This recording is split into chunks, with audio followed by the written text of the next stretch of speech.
এই অনুষ্ঠানটোৰ লগত ইয়াত 1992 চনৰ পৰা এই অনুষ্ঠানটো হৈছে। ইয়াত বৰ বেছি সা সুবিধা তেতিয়া নাছিল। মহাৰাজজি যেতিয়া আহিছিল প্ৰত্যেকবাৰতে মই লগ পাইছিলোঁ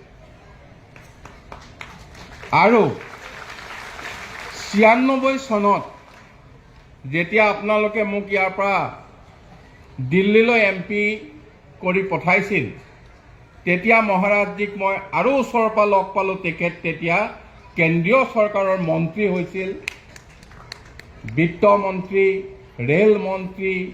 তেতিয়া মই তেখেতক একেবাৰে ঘনিষ্ঠভাৱে ওচৰৰ পৰা পাইছিলোঁ। তাৰ পিছৰ সময়ছোৱাত মাজে সময়ে পাই আছোঁ। আজি সুদীৰ্ঘ 33 বছৰ আপোনালোকক কেতিয়াবা নহয় কেতিয়াবা আপোনালোকৰ ওচৰত শিৰ দোৱাবলৈ, সেৱা জনাবলৈ সুবিধা পাইছোঁ আৰু তাৰ বাবে আপোনালোকক সকলোকে বহুত বহুত ধন্যবাদ। আমাৰ ইয়াত আমাৰ সতীৰ্থ আপোনালোকে সদায় পোৱা অসম বিধানসভাৰ উপাধ্যক্ষ নোমল মমিন ডাঙৰীয়াও উপস্থিত আছে। মই তেখেতক ইয়ালৈ অহাৰ কাৰণে মই বিধায়ক হিচাপে আদৰণি জনাইছোঁ আৰু আজি আমাক মহাৰাজজিয়ে যিটো শিক্ষা দিছে সেইটো বহুত আমি আমাৰ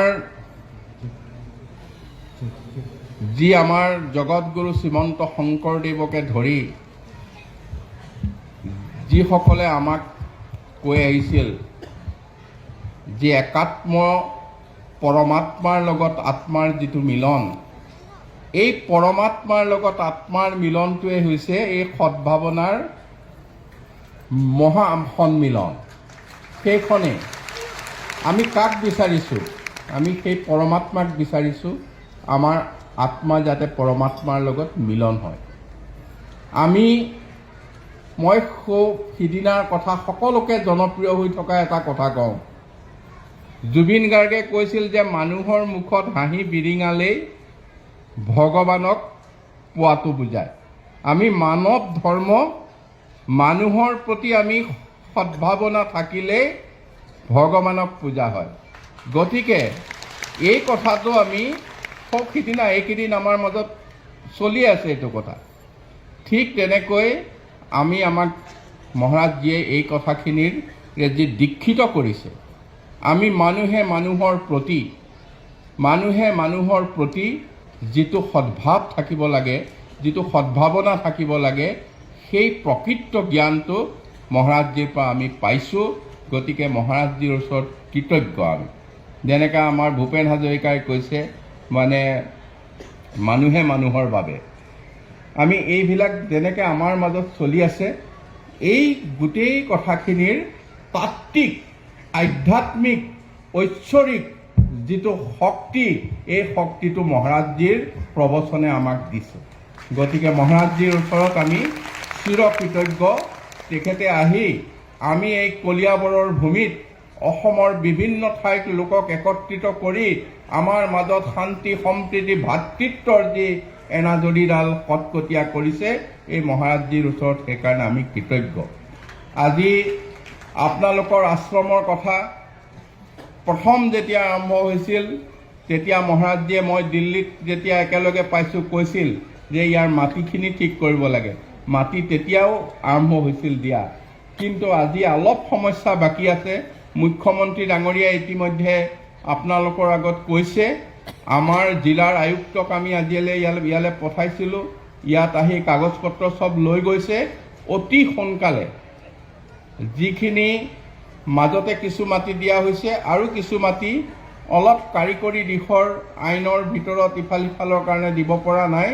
গতিকে সেইখিনি মাটিও মুঠতে আপোনালোকৰ ইয়াত থকা আটাইখিনি মাটি আমি আপোনালোকৰ নামত অতি সোনকালে, আৰু 49 বিঘা বাকী আছে, এই 49 বিঘা মাটিও মই ৰাজহ মন্ত্ৰী হিচাপে আছোঁ, মুখ্যমন্ত্ৰী হিচাপে কৈছে।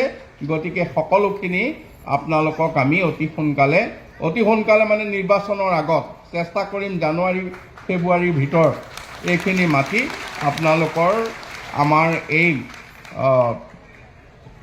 যি অনুষ্ঠান, এই অনুষ্ঠানৰ নামত আমি স্থায়ীভাৱে দিবৰ কাৰণে ঠিক কৰিছোঁ।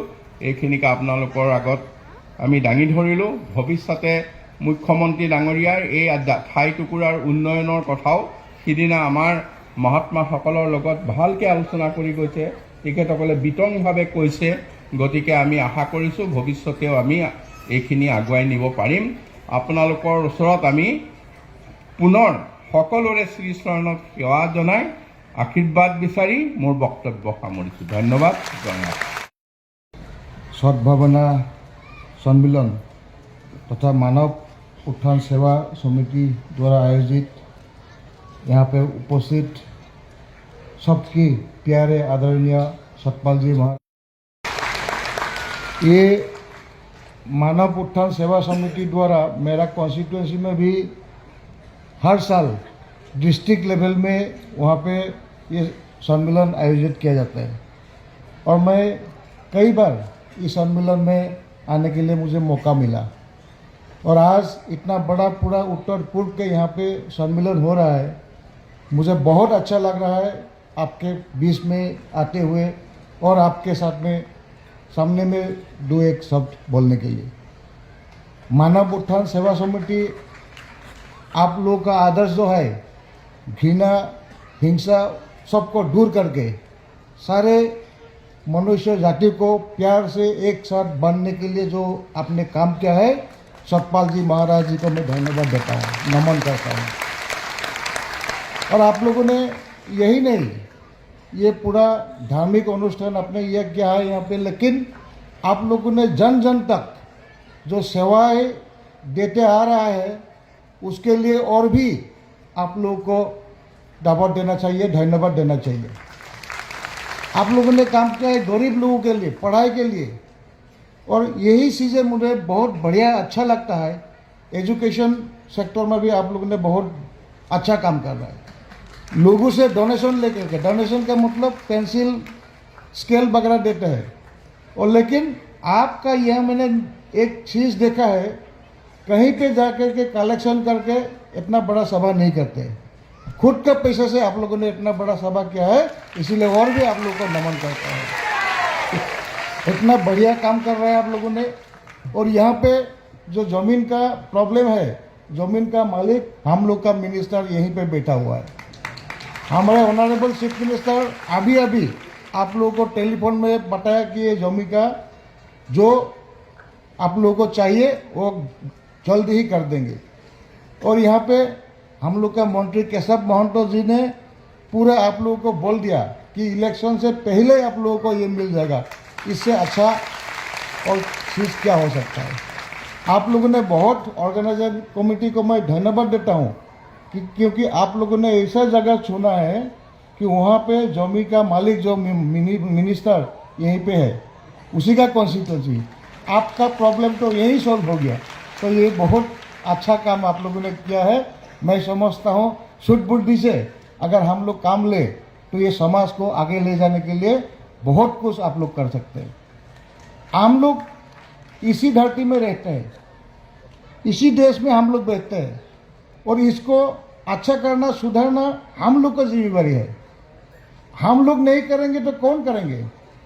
एलियन आके तो नहीं करे, मंगल ग्रह से कोई आके तो हम लोग को ठीक नहीं करेंगे। करेंगे क्या? करना है हम लोगों को। वही मुहिम छेड़ा है सतपाल जी महाराज जी ने, मैं उसको बहुत बहुत धन्यवाद देता हूँ। आप और भी आगे जाइए, हम लोग राजनीति पे है, आप लोगों को जो भी मदद कर सकता है हम लोग करेंगे। मिनिस्टर भी है, आप लोगों को हर जगह में जहाँ पे हम लोग का मदद चाहिए होता है आप लोग बोलिए, हम पीछे नहीं हटेंगे, आपके साथ आगे बढ़ेंगे। और देश को स्वच्छता के रूप में ले जाने के लिए मोदी जी का सपना, उसको साकार रूप देने के लिए ये भी काम आएंगे। तो हम लोग सब लोग मिल करके एक साथ आगे बढ़ेंगे। घृणा हिंसा अन्याय करप्शन इस धरती से लुप्त हो जाए और मानव धर्म यहाँ पे टिके रहे और आगे बढ़े। मेरा यही आप लोगों से निवेदन है। जन्म लिया है मनुष्य के रूप में और मनुष्य का हर काम अच्छा होना चाहिए। बुराइयों को छोड़ के अच्छा चीज को अपना कर हम इस देश को और भी आगे ले जाने के लिए कोशिश करना पड़ेगा। आप लोग ये कोशिश करते रहिए, हम लोग भी आपके साथ है, एक साथ हम ये देश को आगे ले जाने के लिए कोशिश करेंगे। इस वक्त के साथ आप लोग सभी लोगों को धन्यवाद देता हूँ। मेरा विधानसभा क्षेत्र बुकाजान से भी बहुत सारे लोग यहाँ पे उपस्थित है, तो मैं उन लोगों को भी धन्यवाद देता हूँ। पूरा नॉर्थ ईस्ट आए हुए भक्तगणों को मैंने अभिनंदन करता हूँ। इतना बड़ा गैदरिंग में आप लोग आए हैं और सतपाल जी महाराज जी को स्वयं आप लोग देखने के लिए मौका मिला है ना, नहीं है? अच्छा लगा कि नहीं है? महाराज जी को एकदम सामने से देखने के लिए मिला और बहुत खुशी की बात है। मैं आसाम में आपको वेलकम करता हूं और आपका यहाँ पे जितना दिन रहेंगे सुखदायक हो, ये ईश्वर से कामना करके ये जो सद्भावना सम्मेलन बहुत अच्छा से हो और सक्सेसफुल हो, यही कामना के साथ मेरा दो शब्द को साधुवाद को यही विराम देता हूँ। बहुत बहुत धन्यवाद। जय हिंद। मानव उत्थान सेवा समितिर পৰা মানে বিশেষ ধন্যবাদ জ্ঞাপন কৰিছোঁ আমাৰ মাননীয় মুখ্যমন্ত্ৰী হেমন্ত বিশ্ব শৰ্মা ডাঙৰীয়ালৈ আৰু লগতে আমাৰ কলিয়াবৰ সমষ্টিৰ আমাৰ সন্মানীয় মন্ত্ৰী আৰু বিধায়ক কেশৱ মহন্ত ডাঙৰীয়া। তেওঁ আজি মানৱ উত্থান সেৱা সমিতিৰ যিনি মাটিৰ ডাঙৰ এটা ডাঙৰ সমস্যা আছিলে, সেই সমস্যাখিনি সমাধান কৰিলে। তাৰ বাবে আমি অসমৰ যিমান মানৱ উত্থান সেৱা সমিতিৰ প্ৰেমী ভাই বন্ধুহঁতে আছে তেওঁলোকে চবেই তেওঁলোকক ধন্যবাদ জ্ঞাপন কৰিছোঁ। ধন্যবাদ।